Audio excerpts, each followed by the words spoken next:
sintomas da endometriose da mulher e muitas vezes menosprezam, ridicularizam e não entendem que é uma doença que, inclusive, incapacita muitas vezes para o trabalho.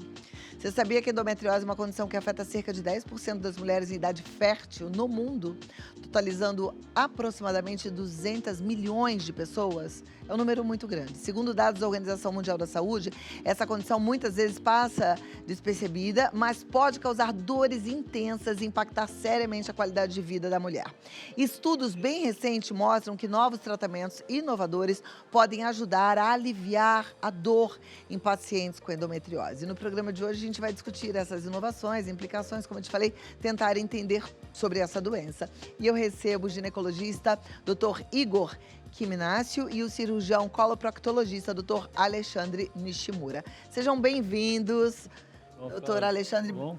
Obrigada por estar aqui conosco. Doutor Igor, obrigada também por estar aqui. Vamos lá, vou sentar aqui, a gente já conversar. Eu acho que esse assunto vai ser tão útil para tantas mulheres, né? Tão importante. E antes de mais nada, eu queria que... vou pedir para o doutor Igor explicar para a gente o que é a endometriose. Muito legal, Cláudia. Principal de tudo, assim, é entender que a doença ela é muito mais comum do que você imagina. Você mesma mostrou ali 10% das mulheres, talvez sejam mais. Ela é a presença do endométrio, que é a camada de dentro do útero. A gente tem até um vídeo que depois a gente pode mostrar um pouquinho ali, que é a camada de dentro do útero, que é o endométrio, que tem uma função muito legal na natureza, né? Que eu estou mostrando ali no vídeo. Dentro do útero, essa camada recebe o bebê. Vou pedir para colocar o vídeo em tela cheia enquanto a gente ouve o doutor falando. O endométrio é essa camada em rosa, que ela recebe o bebê, ela é um órgão dentro do útero. Esse endométrio ele é responsável por um dia, no dia da fecundação, receber o bebê. Mais ou menos 5 dias depois que a fecundação acontece. Por que as mulheres menstruam? Porque o bebê não veio. Desde a primeira menstruação, se o bebê não veio, ela menstrua, ela descama o endométrio. Ter endometriose é nascer com esse endométrio fora do lugar. E o que há de grande inovador, né, que a gente vai falar um pouquinho aqui hoje, é o entendimento disso tudo, porque nos últimos 100 anos existe uma teoria que é um pouquinho equivocada, que é a teoria da menstruação retrógrada, de que a endometriose seria esse endométrio que sairia pelas trompas. Mas na verdade não, por estudos de um médico americano dos anos 80, já Dr. David Redwine, ele entendeu que a doença era, na verdade, o endométrio nascido já fora do lugar, um defeito de fabricação, um defeito de construção do útero. E esse defeito de construção, ele acontece, esse endométrio, ele acontece entre os ossos da pelve. Então, a mulher tem os ossos ali, que nem eu estou desenhando ali, o nervo ciático, que é bem importante, todos os nervos da pelve, e no meio está o útero. E entre o útero e o osso tem um colágeno muito importante que conecta o útero no osso, que é chamado de paramétrio. E a mulher nasce, infelizmente, com endométrio no meio desse colágeno. E aí, ao menstruar pela primeira vez na vida dentro do útero, ela também menstrua fora do útero, no meio desse colágeno. E a doença não é na superfície, como costumam dizer, assim, é um foco, um pequeno foquinho de superfície. Não, a doença está no meio do colágeno, ela está infiltrada no meio do colágeno. E causa tanto sofrimento na vida das mulheres e muitos sintomas que a gente pode falar aqui hoje sobre eles, porque sangra no meio, o corpo acha que é um machucado, gera uma reação muito forte e cólicas, né, sendo lá na adolescência a cólica o primeiro sinal. No decorrer da vida, normalmente depois dos 35 anos, a mulher começa a sofrer fibrose. Alexandre, a fibrose é o grande problema da história natural da doença. São cicatrizes, né? São cicatrizes desse colágeno. O colágeno vai ficando duro e vai gerando dor e a dor se torna crônica. Essa é a definição da endometriose. Bom, a gente já sabe, eu falo isso praticamente todos os dias, que a medicina ela é uma ciência em constante evolução. Isso tudo é muito novo. Há muito pouco tempo, ninguém nem sabia que era dessa forma. Aliás, poucos são os médicos que sabem fazer o diagnóstico preciso. Já tive o privilégio de conversar com o Dr. Alexandre Nishimura, a gente mostrou um pouquinho sobre tudo isso, inclusive como deve ser feito esse exame para que as mulheres tenham o diagnóstico correto, né? Então, vamos lembrar um pouquinho como é que descobre-se essa endometriose. Cláudia, o Igor sempre costuma falar assim que o primeiro fator para fazer o diagnóstico é escutar a paciente. Então, simplesmente falando sobre os sintomas, o sofrimento que elas têm ao longo da vida, a gente já consegue suspeitar altamente a possibilidade do diagnóstico de endometriose. Outro detalhe é que o exame físico, né, o exame ginecológico, é possível identificar essas lesões, essas áreas de fibrose que o Igor mesmo acabou de falar, e aí juntando as pecinhas para poder realmente formar aquela conclusão do diagnóstico.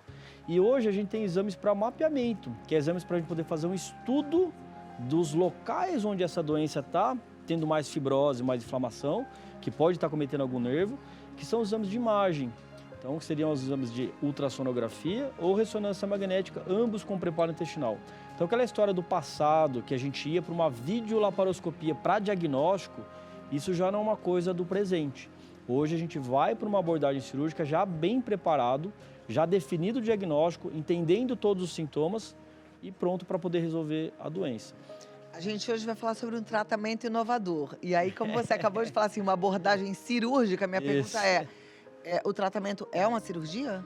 Infelizmente, como é uma doença, como eu mostrei, assim, é um hematoma que está ali desde que nasceu, é uma mancha de nascença que causa tanto transtorno no corpo da mulher, o tratamento real, efetivo, infelizmente, hoje, em 2024, a ciência entende isso, é uma doença iminentemente cirúrgica, precisa ser removida cirurgicamente. Enquanto eu não tirar essa mancha de nascença que sangra e que o corpo entende que é um machucado, não vai haver melhora. Os tratamentos hormonais, eles seguram a doença, eles fazem a mulher parar de sangrar dentro do útero e fazem parar de sangrar fora do útero, mas não tiram a doença de lá. A retirada tem que, infelizmente, ir com a mão e tem que ser, infelizmente, por vídeo ou por robótica, tem que ser uma via minimamente invasiva que tenha microscopia, que a gente consiga tirar com muito detalhe para tentar tirar o máximo possível com segurança. E esse é o grande detalhe desse tratamento que vem mudando radicalmente nos últimos 5 anos, houve uma evolução muito grande nesse tratamento. Esse tratamento tem um prognóstico bom? As mulheres ficam de fato curadas? É um prognóstico muito bom. A gente não pode, pelo status atual da ciência, falar em cura, mas a gente alcança um estado semelhante à cura. O que é um estado semelhante à cura? É viver por longos anos, o restante da vida da mulher, por longos anos, sem os sintomas, livres dos sintomas, ou tendo revertido a fertilidade, porque a doença, infelizmente, causa 40% de infertilidade. Se eu tiver 10 mulheres aos 20 anos com endometriose, eu sei que 4 vão ter infertilidade. E a gente tira essas pacientes desse grupo de risco, a gente consegue um aumento de melhora de fertilidade de até 80%. Então, isso é um estado semelhante à cura, que a gente diz, uma remissão completa dos sintomas. Isso é possível. É verdade que as mulheres que conseguem engravidar, mesmo que com endometriose, elas ficam curadas da endometriose por conta da gestação? Não, infelizmente isso é um mito, porque, na verdade, as nossas bisavós, como nas gerações anteriores, as mulheres tinham muito mais filhos, começavam a ter filhos mais cedo, elas passavam muito tempo sem menstruar, gestantes e amamentando. Então, elas experimentavam um estado um pouco livre dos sintomas. Mas, infelizmente, não. A gestação não trata. Algumas mulheres até pioram muito, porque a doença, como eu disse, ela causa uma história natural, que é surgimento de fibrose. E, às vezes, a fibrose piora muito depois da gestação e a mulher vai experimentar o sintoma. O que é interessante, ela pensa assim, eu já tive filhos, então eu não tenho. Não existe essa correlação. A gente pode encontrar endometriose, às vezes, na mulher com 35, 38, 40 anos, que não imaginava que tinha doença e que após os filhos o sintoma apareceu bastante. Doutora Alexandre, ia complementar alguma coisa? Não, eu ia falar, minha esposa, Cláudia, nós tivemos 2 filhos e a gente operou ela de endometriose há 1 ano e meio. Depois de ter filho, né? Porque a gente corre e ela começou a ter dor ao correr, porque a doença justamente ela estava gerando uma inflamação no ciático e aí ela acabava tendo esse desconforto. Então, quer dizer, a gente foi para a cirurgia mesmo depois da gestação. Olha que interessante, a gente está falando de uma doença ginecológica, uma doença especificamente feminina, e o doutor Alexandre está falando que um dos sintomas da mulher dele Sim. foi dor no ciático, Sim, uma inflamação no nervo ciático. sim.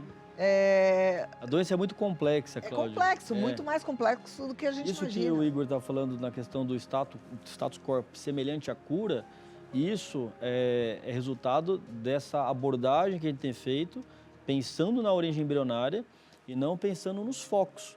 Que, assim, infelizmente, a maior parte das cirurgias, elas estão voltadas para queimar focos e não é a nossa abordagem. Ou remover só o foco superficialmente. A doença está no meio, a gente costuma dizer que não é um foco, é um marmoreio.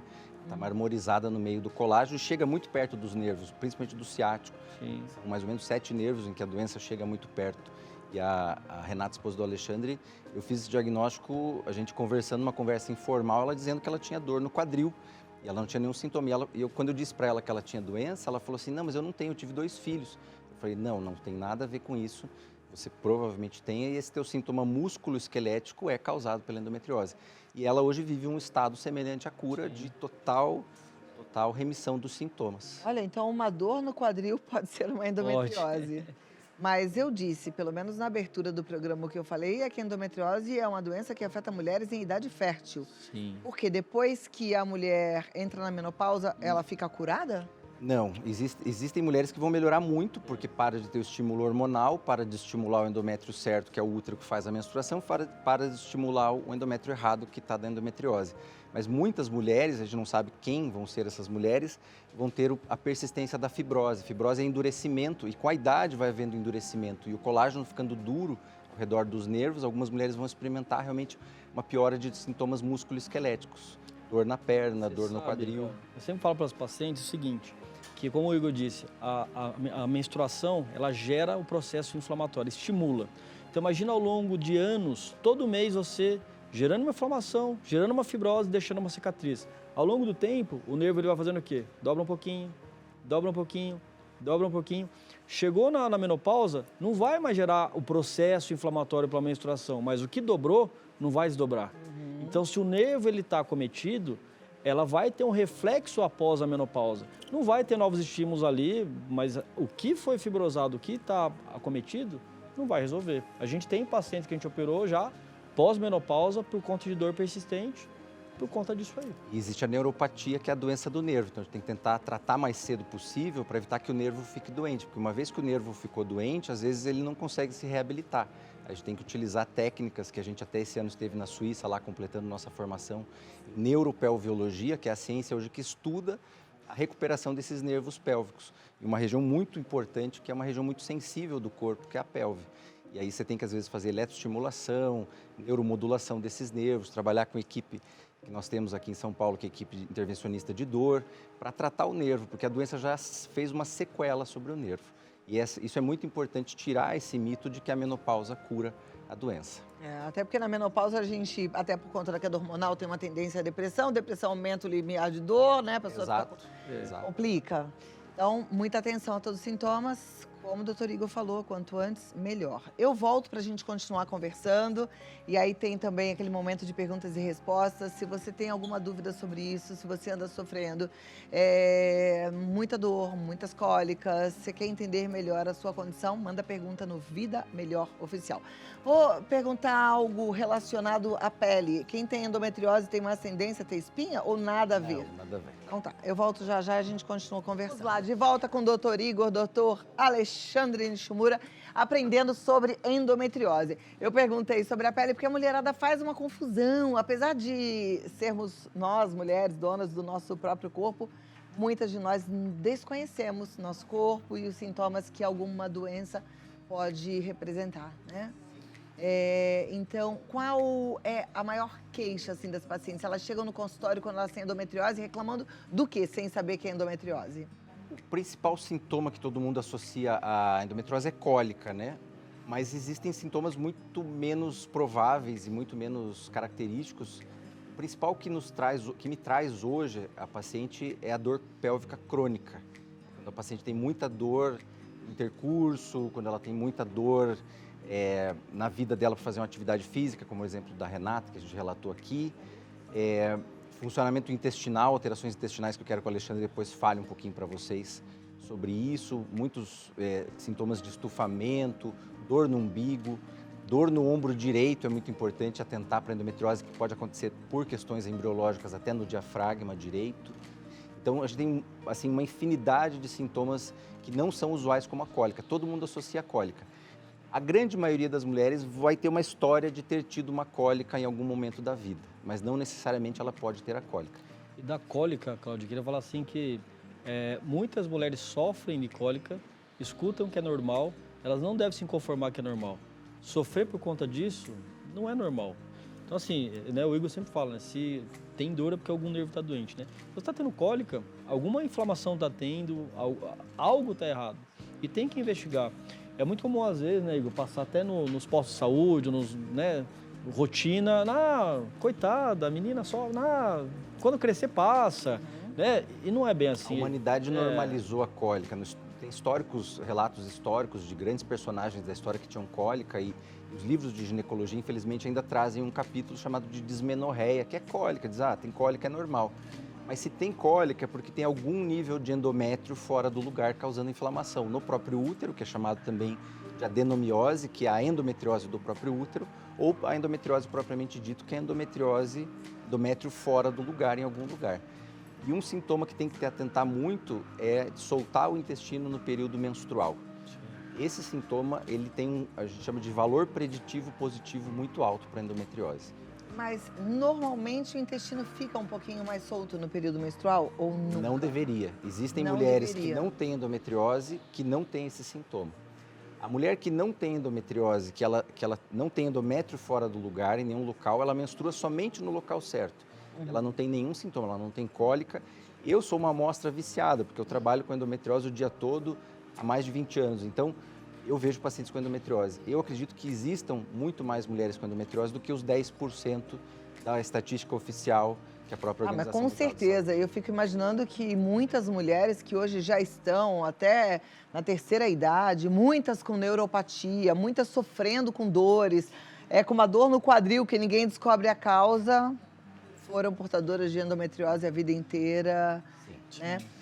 Você falou que a sociedade normalizou a cólica, não só normalizou, como não compreendeu, né? Muitas mulheres que não foram trabalhar por conta de cólica foram mal vistas e até perderam o emprego porque ficou parecendo que era fraqueza. Exato. Né? A mulher é subjugada muitas vezes por esse sintoma, é somente uma cólica, então é normal, você é mulher, você tem que suportar, mas a dor, ela é muito insuportável e as mulheres, elas vão se acostumando com a dor, vão sendo...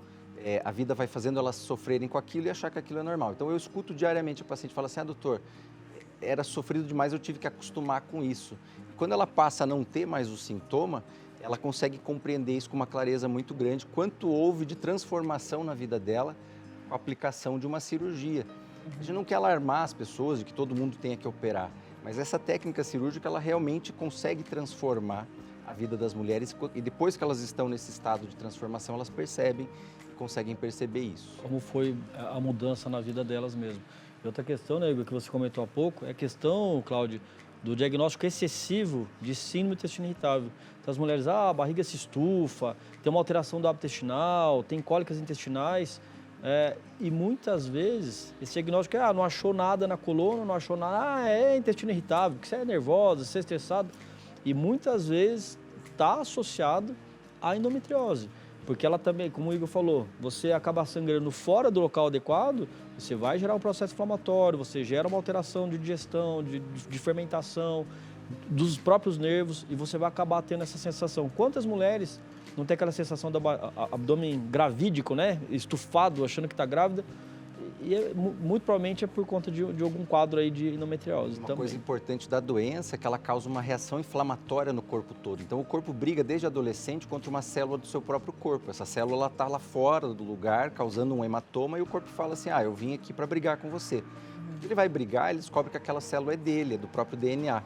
Então, a mulher começa a desenvolver um potencial de risco de doenças autoimunes e de autoinflamação, que nós chamamos de tempestade inflamatória. Então, quando ela está para menstruar, e que ela menstrua, ela faz essa tempestade inflamatória, citocinas inflamatórias, anticorpos, células de defesa, que vão atacar o corpo todo, incluindo o cérebro, são órgãos-alvos, né? O cérebro, fazendo ela ficar com fadiga, uma TPM muito severa, a tireoide, fazendo a tireoidite de Hashimoto, e o intestino, a área onde os alimentos são absorvidos, fazendo inclusive uma redução de absorção de vitaminas, inflamação intestinal crônica, dificuldade de absorver glúten, dificuldade de absorver lactose, e aí parece que tem intolerância à lactose. A mulher não tinha na infância e, de repente, ela desenvolve intolerância à lactose.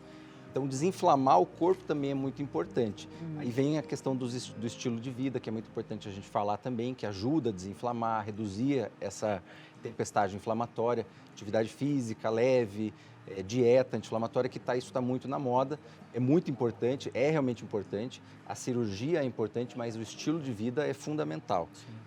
Eu estou imaginando que, como eu, você também deve estar pensando assim, acho que eu tenho endometriose. Acho que endometriose é vida. Você está falando, eu estou pensando, será? Eu agora já estou na menopausa, já não estou em idade fértil, mas tudo que você falou são coisas que a gente vive muito comumente, né? E olha só que interessante, nosso papel aqui é um papel não só de educar o nosso telespectador, mas você, telespectadora, converse também com o seu médico, com os médicos que você conhece, porque tudo isso é muito novo, inclusive para a classe médica. Sim. Sim, nós né? temos trabalhado com ensino médico, nós temos um instituto de pesquisa chamado WHR, que é o Women's Health Research, focado no tratamento da endometriose.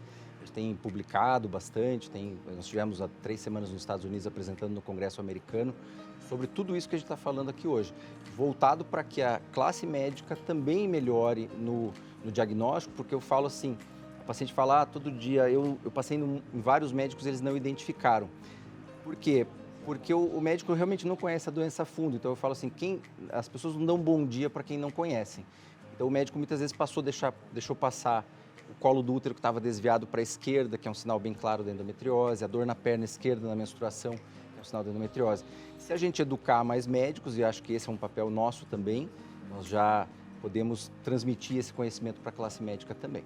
Importantíssimo. Eu falei com o doutor Alexandre que eu conhecia um pouquinho desse assunto porque minha irmã é radiologista e ela faz esse exame com preparo intestinal. Sim. Então, a gente já tinha conversado bastante sobre isso, já recebi aqui a doutora Luciana Chamier, que está agora fora do Brasil, né? Mas que também uma expert nesse assunto, grande estudiosa. Maravilhosa, também ensinou muita gente. Ela esteve aqui com a gente algumas vezes também para falar sobre isso. Mas você vê, ainda precisamos continuar falando. E talvez você que ainda esteja sofrendo, não tenha recebido o diagnóstico correto, agora com essas outras informações, você já está um pouco mais munida para voltar aí no seu médico, né? Estimulá-lo também a fazer novos cursos e estudar um pouco mais em relação à doença. Claro que se você puder passar em consulta com o doutor Igor, o doutor Alexandre, vai ser o melhor dos mundos. Mas eu sei que não é todo mundo que está aqui em São Paulo e tem acesso. Mas fica valendo para todo mundo esse tanto de informação que a gente está levando até você.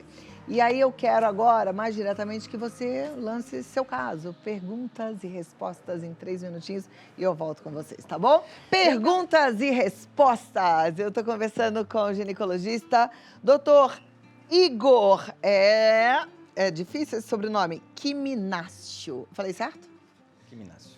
E o doutor Alexandre Nishimura sobre endometriose. A pergunta que a gente responde agora é da Márcia Monfilier. Boa tarde, Cláudio e doutores. Tenho endometriose, tenho um filho e após a menopausa com 54 anos retirei os ovários com suspeita de câncer, mas era endometriose. Tem o risco dela continuar se manifestando? Provavelmente não.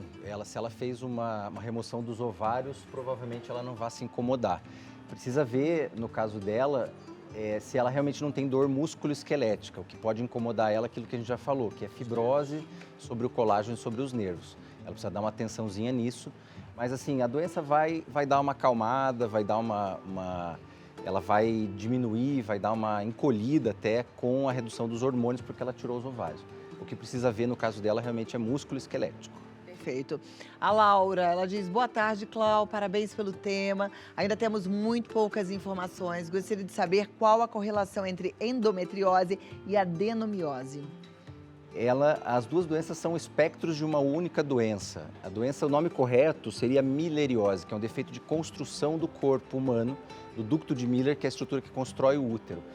É um espectro, então tem mulheres que têm mais adenomiose, que é endométrio fora do lugar, no próprio útero, costumo dizer na carne do útero, e tem mulheres que têm mais endométrio errado fora do útero, que é endometriose. E esse fora acontece normalmente na fossa ilíaca esquerda, do lado esquerdo do útero, perto do ciático, lado direito, perto do apêndice, podendo chegar no diafragma direito. Esse é o padrão que nós chamamos de milleriano da doença e que afeta também o próprio útero.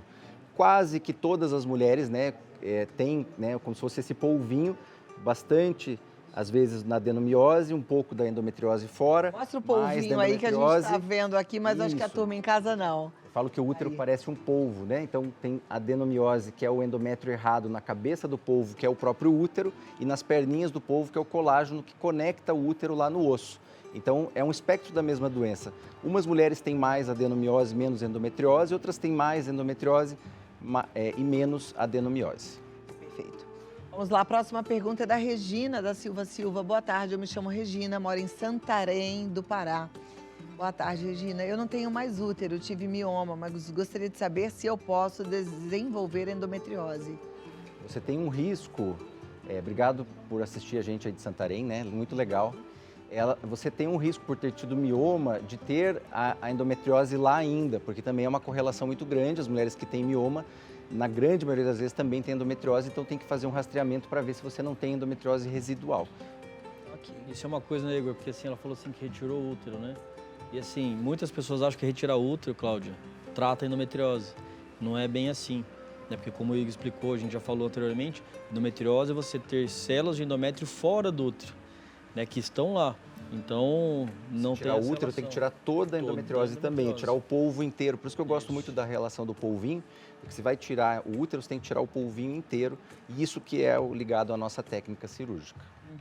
A Vera Lúcia Pinto pergunta, boa tarde, Cláudia e senhores médicos. Boa tarde, Vera. Fiz esterectomia aos 39 anos por causa da endometriose. E a médica me deixou apenas com um ovário que estava limpinho. Fiz reposição hormonal, mas parei há uns 4 anos. Desde muitos anos venho sentindo muita dor na base da coluna. Essa dor pode indicar uma sequela? Tenho 65 anos. Com certeza é aquilo que nós falamos. Ela deve ter uma fibrose ligada à endometriose no colágeno profundo da pelve, nessa perninha do polvo, que está lá ainda doente, não tem mais a endometriose, mas tem a fibrose retraindo quem está embaixo. Quem está embaixo é o nervo ciático. Puxa vida, hein? Olha que situação. Normalmente essa dor que ela diz na base da coluna, ela está mais para o lado esquerdo ou não? Ela pode estar É mais comum do lado esquerdo, mas pode ter do lado direito. A gente, na maioria das mulheres, em torno de 70% com endometriose, a gente encontra um desvio do útero para a esquerda, mas pode ter nos 30% um desvio para a direita também. É o que a gente chama de desequilíbrio das forças da pelve. Até um trabalho que nós publicamos no ano passado no Congresso Americano sobre o desvio das forças que o útero causa. O útero faz tipo um cabo de guerra, ele puxa o útero para um lado, puxa o útero para o outro e repuxa os nervos ciáticos. E no caso da Vera, por exemplo, que está com essa dor, se ela não trata, ela pode desenvolver uma neuropatia. Pode desenvolver uma neuropatia. Quanto mais tarde na vida, a neuropatia vai se estabelecendo, vai ficando cada vez mais difícil. Mais difícil de tratar, né? Eu falo que o nervo ele é que nem um fio, ele é um fio elétrico. É como se tivesse alguma coisa apertando ou puxando o fio elétrico, macetando que um certo movimento vai dar um curto-circuito. O curto-circuito é a neuropatia. Cláudio, não dizer que todas as lombalgias sejam de endometriose. A gente tem que lembrar que aquelas mulheres que durante o período menstrual elas intensificam uma dor na coluna que irradia para a perna, a suspeita é bastante aumentada de endometriose. Que a gente tem que lembrar que existem outras patologias que dão lombalgia também, né? Falta de alongamento, às vezes de hérnia de disco, mas a correlação muito maior de endometriose é realmente você piorar, intensificar os sintomas durante o período menstrual. É que no caso dela já está com 65 anos, é mais difícil ter essa avaliação. Mas examinando a paciente, normalmente no exame físico, a gente consegue diagnosticar isso, ou através de uma ressonância magnética também é possível de a gente identificar. Tá, joia. Obrigada, Vera. Próxima pergunta. Que bom que vocês estão aí participando e aproveitando a pauta. Samara Ferreira.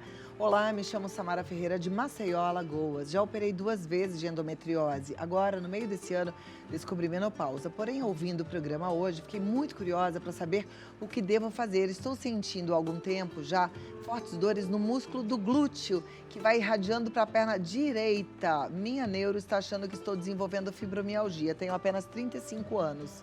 Mas um caso semelhante, realmente ela pode, né? Não posso afirmar para ela, claro que a gente precisa de uma avaliação presencial, mas é bem possível que ela possa ter uma sequela sobre o nervo ciático que irradia muitas vezes sobre o glúteo por causa da fibrose.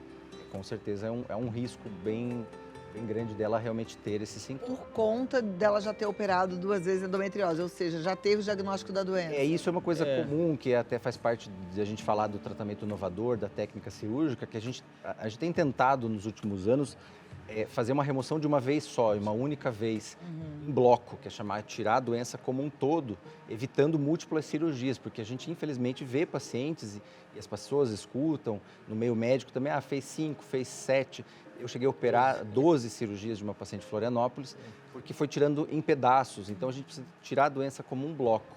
Então, existe o risco, sempre você não tirar inteiro, de ficar um pouquinho dela lá na profundidade, como se fosse uma raizinha que está lá causando fibrose.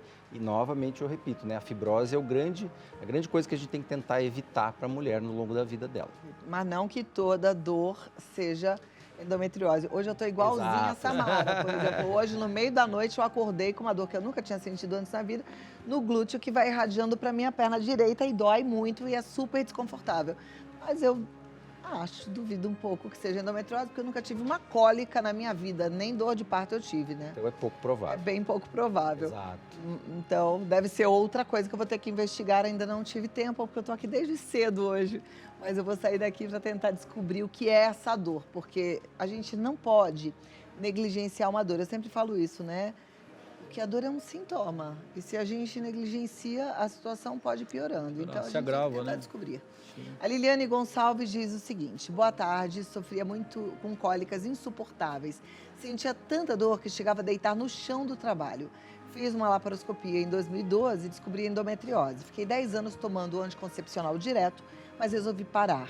Tenho sentido os sintomas novamente, mas acho que o exame CA-125 está normal. A endometriose pode ter voltado? Eu não acho nem que ela voltou, acho que provavelmente ela permaneceu, né, Igor? A gente tem hoje o conceito da persistência, né? Na verdade, Persistência. não é recidiva. A endometriose não foi removida. E a grande transformação no meio cirúrgico que está havendo é isso, é entender que não dá para fazer laparoscopia somente para ver que tem, nem queimar. tirar só a parte ou nem cauterizar. Tem que tirá-la como um todo, para tentar evitar a persistência, continuar lá. Então, existe um risco realmente de você continuar lá. E lembrar que o exame do CA-125 não é usado hoje para diagnóstico, não serve para muita coisa. Quando ele dá bem alto, suspeita que tem endometriose, mas fazer um exame CA-125 negativo não quer dizer que você não tenha endometriose. Anticoncepcional é tratamento para endometriose? É um controle dos sintomas, é fazer controlar os sintomas. Não trata efetivamente a doença, controla os sintomas. Joia. Obrigada, Liliane. A Fabiana Ortega, a endometriose é hereditária? Sim, é uma doença genética embriológica. Eu falo assim, o projeto vem errado, né? O construtor vai construir de acordo com o projeto. Então, se o projeto da casa veio errado, o mestre de obras vai fazer errado. E o DNA vem alterado há milhares de anos, causando a endometriose, essas alterações de construções do útero, a adenomiose, os miomas também. Então, é um defeito genético que passa em gerações, mas não necessariamente de mãe para filha. Então, às vezes você vê na família uma tia, uma sobrinha que tem, mas não necessariamente de mãe para filha. Ou vem da família do pai também, na histórico da mãe ninguém teve, mas no histórico da família do pai você encontra outras É mulheres. mais genético do que hereditário, né? Exato. Obrigada, Fabiana. A próxima pergunta boa tarde, tenho endometriose e é meu sonho engravidar. Como seria minha gestação? De risco? Podem me explicar um pouco? Isso é bem importante, esse tema, porque é uma nova fronteira também da medicina, que a medicina não entendia algumas complicações tão frequentes, como parto prematuro, restrição de crescimento, que é o bebê que cresce pouco. Eu tenho uma médica que teve uma gestação que o bebê cresceu pouco e o que ela ouviu é porque ela era estressada. Na verdade, não, ela teve o bebê que cresceu pouco por causa da endometriose e, novamente, por causa da fibrose. Então, o útero da mulher com endometriose vai ficando um pouco fibrótico, um pouco duro e ele não expande tão bem. Então, chega num momento da gravidez, o bebê quer nascer antes da hora e o sangue tem dificuldade de perfundir o útero, de chegar até o bebê e faz com que o bebê não cresça o suficiente, o que aumenta também um risco de perda gestacional no primeiro trimestre. Então, esses são os riscos que a endometriose traz. Então, olha como é interessante tentar fazer o diagnóstico quanto antes e tratar, né? Fazer essa cirurgia o quanto antes mesmo de engravidar. Mesmo que engravide com a doença, a gente tem como contornar isso. Se ela já tem o diagnóstico, se ela sabe que ela tem a doença, mesmo que ela não tenha operado, e eu tenho bastante pacientes que engravidam com a doença, porque a maioria das mulheres com endometriose vão engravidar, a gente tem como contornar todos esses problemas, que risco de perda, risco de parto prematuro, mas tem que ter o diagnóstico antes para saber, para ajudar. Seria interessante que todas as mulheres, as meninas mais novas, fizessem o exame de triagem, assim, O exame de triagem basicamente é uma consulta bem feita. Aquilo que a gente falou anteriormente, precisa que os médicos identifiquem um pouco mais e identificando clinicamente, aí sim passar por um rastreamento de imagem. Valorize os sintomas, né? Respeite o que as pacientes estão falando e realmente direcione com os exames, né? Mas a mudança de mentalidade, por exemplo, essa pergunta agora. Margarete quer saber como diferenciar uma cólica normal da cólica da endometriose. Pelo que o doutor Alexandre Nishimura acabou de falar ainda há pouco, não existe cólica normal. É isso? Se tem alguma cólica, Cláudia, é porque alguma coisa está inflamando. Que é como o Igor falou, o normal da menstruação é descamar dentro do útero e eliminar pela vagina. Não é sangrar ali no abdômen. Então, se você tem um grau de cólica, porque alguma zona está inflamada, está sangrando em algum lugar que está gerando esse sintoma. E aí tem que existe investigar. cólica normal, existe cólica tolerável. A mulher Sim. pode, eventualmente, viver com a endometriose durante toda a vida. Eu tenho vários casos de pacientes, eu tenho uma amiga, esposa de um médico, que eu fui fazer uma laqueadura nela porque ela queria fazer uma laqueadura. 2 filhos sem nenhuma cólica, uma cólica tolerável, ela sempre tolerou a cólica. Ao fazer a laparoscopia, fazer a laqueadura, eu encontrei um monte de endometriose. Já removi, mas ela não sofreu com a doença. Então, a grande mudança do entendimento da doença é que talvez ela não seja uma doença para todo mundo. Ela seja uma condição da natureza, como manchas de nascença, sardas, pintas. Para algumas mulheres, ela vai se tornar a doença endometriose. Sim, bem sintomática, né? Alteração de qualidade de vida, por isso são aplicados, a gente aplica questionários de qualidade de vida para as pacientes para entender o quanto essa doença faz ela sofrer. É toda cólica endometriose, não? É difícil responder essa pergunta, eu vou falar isso por mim, essa é uma opinião pessoal minha. Sim, a minha opinião é que sim. A medicina não vê ainda dessa forma, mas eu acredito que seja a mileriose. Tem endométrio fora do lugar em algum local para doer. Mas essa é uma mudança que a medicina está sendo transformada nesse momento. Olha, a Laura diz, tenho cólicas menstruais fortes desde o início da adolescência, mas achava que era algo normal. Nos últimos 2 anos, a dor aumentou e se tornou mais constante, mesmo fora do período menstrual. Já me falaram que preciso fazer laparoscopia, mas me assusta um pouco. Esse realmente é o melhor tratamento? A gente precisa, antes da laparoscopia, hoje a laparoscopia ela não é um diagnóstico, ela não é um exame diagnóstico, ela é uma cirurgia, é uma via cirúrgica, ou laparoscopia ou robótica. Precisa de um diagnóstico de mapeamento, tem que mapear a doença antes. Eu falo que é igualzinho andar de avião, a gente não pode sair com o avião, decolar e não saber para onde você vai. Você tem que ter um planejamento, um plano de voo. Para ser seguro, você tem que fazer isso. Então, precisa primeiro de um diagnóstico e de um diagnóstico de localização. Isso a gente faz história clínica, exame físico, ressonância magnética e exame de mapeamento por ultrassom com preparo de intestino. Essa sequência que precisa ser seguida. Tem a doença, encontrou onde é, a laparoscopia vai ser a forma com que nós vamos lá remover a doença. Inclusive no intestino, inclusive no diafragma, em todos os locais em que ela tiver. Perfeito. Gente, assunto importantíssimo. Nós estamos transmitindo ao vivo para todo o planeta. Você que tem aí suas amigas, compartilhe e fale para assistir, porque realmente é uma entrevista muito importante. Se você, por um acaso, vai assistir depois no YouTube, já compartilha com as mulheres que você conhece também, porque é importante que todas saibam. E para os médicos também, ginecologistas, radiologistas, ortopedistas, cirurgião, proctologista, como o doutor Alexandre Nishimura, os ortopedistas, né? Até os intervencionistas da dor, que de repente já estão lidando aí com uma situação mais complicada. Acho que todo mundo precisa assistir uma entrevista como essa. E eu agradeço, muito obrigado. Fico muito feliz, muito grata por receber esse assunto aqui, que é um assunto tão novo, tão moderno, e levar essas informações preciosas e assertivas para você que está assistindo. Muito obrigado. Muito obrigada e meus parabéns pelo trabalho, doutor Igor Quiminacio. Ele está no DRI Igor Quiminacio, com CH. Se você quiser marcar uma consulta, pode entrar em contato via WhatsApp no 119 1169 1001, 119 1169 1001, ou no site trateaendometriose.com.br. O doutor Alexandre Nishimura, que é cirurgião coloproctologista, está no dr.alexandre Nishimura, e o contato de WhatsApp é 119 6489 7000 ou proctoprime.com.br. Obrigado, Cláudia. Obrigada e até a próxima. Obrigado, até para levantar e andar, eu tô com dor. Hoje tá difícil. E não é endometriose. Tô com essa dor que vai irradiando para a perna. O que faz, né? A gente investiga.